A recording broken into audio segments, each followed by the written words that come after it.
Welcome. Today I want to talk about the very first verse of the Sefer Yetzirah, the ancient book of creation or book of formation, as it's also known. And I'm going to do this in two parts so that neither part is too terribly long. Okay, so first thing I want to do is share my screen. And let's see.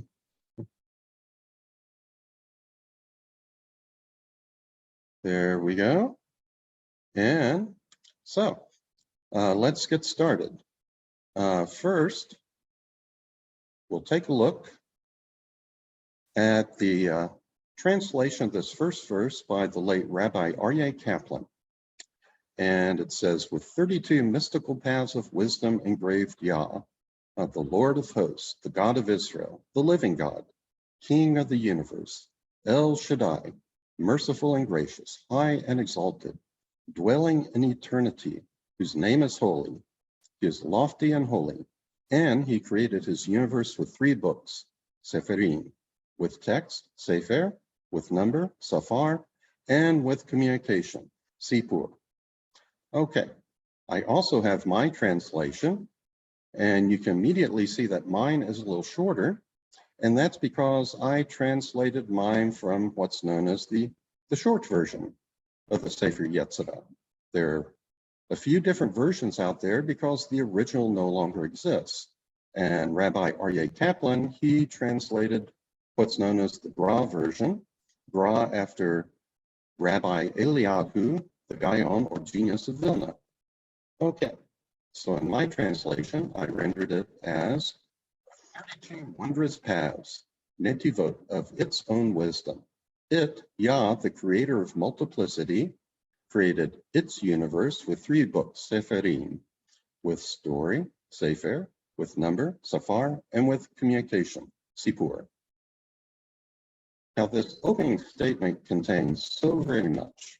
First, the 32 paths of wisdom are likely a reconciliation of the doctrine that God created the universe with the 22 letters of the alphabet, reconciling that with the doctrine that God created the universe with 10 utterances. Now, in the Talmud, we read, Rav Judah said in the name of Rav, Bezalel knew how to combine the letters by which the heavens and earth were created. Okay, and presumably that is the entire alphabet of 22 letters in the Hebrew alphabet. But in Pirkei Avot, chapters of the Fathers, it says with 10 utterances was the world created. And you can kind of combine those two views mathematically by just doing 22 plus 10 equal 32. Okay, now with regard to the former, the letters of an alphabet are to words just like prime numbers are to the rest of the counting numbers. In other words, you can construct every single word from letters. Also, don't overlook the extent to which our world is dependent upon language. At the very least, the way in which we view the world is shaped by language and our verbal beliefs. And some will indeed take a stronger position that there is nothing that is not created by words. This can be seen in the very structure of the Hebrew language, where the word devar means both thing and word. Thus, words are things and things are words. Additionally, realize that in the Hebrew alphabet, every letter is also a number. Thus, you could extend this to mean that the universe is created by mathematics. And interestingly, there are some physicists who have already come to this conclusion via the recognition that once physicists get beyond a certain point in their explorations, they no longer have any particles left to work with, only the math. Now, the 10 utterances with which God created the world correspond to the number of times in Genesis that we read, and God said. However, at first there seems to be a real problem because in the creation story, we actually read this phrase only 9 times. Nonetheless, Psalm 33, verse 6 explains that the opening words in the beginning are also creative utterance. And this brings the total to 10.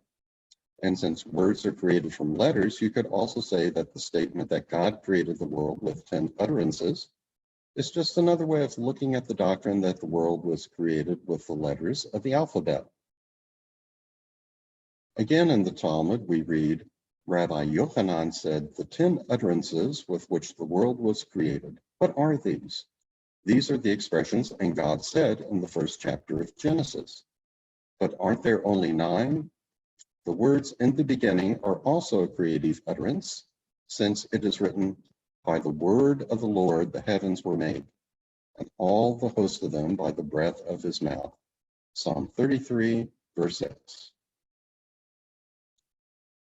Now, another association we can make to the number 32 is that it is also the numerical value of lev, the Hebrew word for heart, since lev equal lamed plus bet equal 30 plus 2 equal 32. Also recall what it says about the Torah in Deuteronomy. But the word, in other words, Torah, is very near to you, in your mouth and in your heart, that you may do it. This verse below says that the Torah is contained within our own heart. Regarding this, it is noteworthy that the very first letter of the Torah is bet, and the very last letter is lamed, and lamed bet spells lev, the Hebrew word for heart. Hence, the Torah is literally contained within the heart. Again, but the word Torah is very near to you, in your mouth and in your heart, that you may do it. Now, the word netivut that is used for paths in Sefer Yetzirah 1:1 also requires some explanation. This word refers primarily to narrow paths that would be traversed by a single person as opposed to a broader public path. The latter in Hebrew would usually be referenced by the word derech. Hence, there is a suggestion in this first passage that this work is not only about creation by God, but also creation by us on the individual level. We each participate in the creation of the world that we experience. And finally, wisdom is a reference to biblical verses such as Proverbs 24:3. By wisdom a house is built, and by understanding it is established. Furthermore, netivot is a feminine version of the word for paths. This foreshadows that in this text we will find that in the created world, that the feminine always comes before the masculine. And that makes sense because it's women who give birth. Okay, well, that ends this first part. Let me stop sharing. Okay. And this is where we'll stop. So I hope you come back and listen to part 2. Bye for now.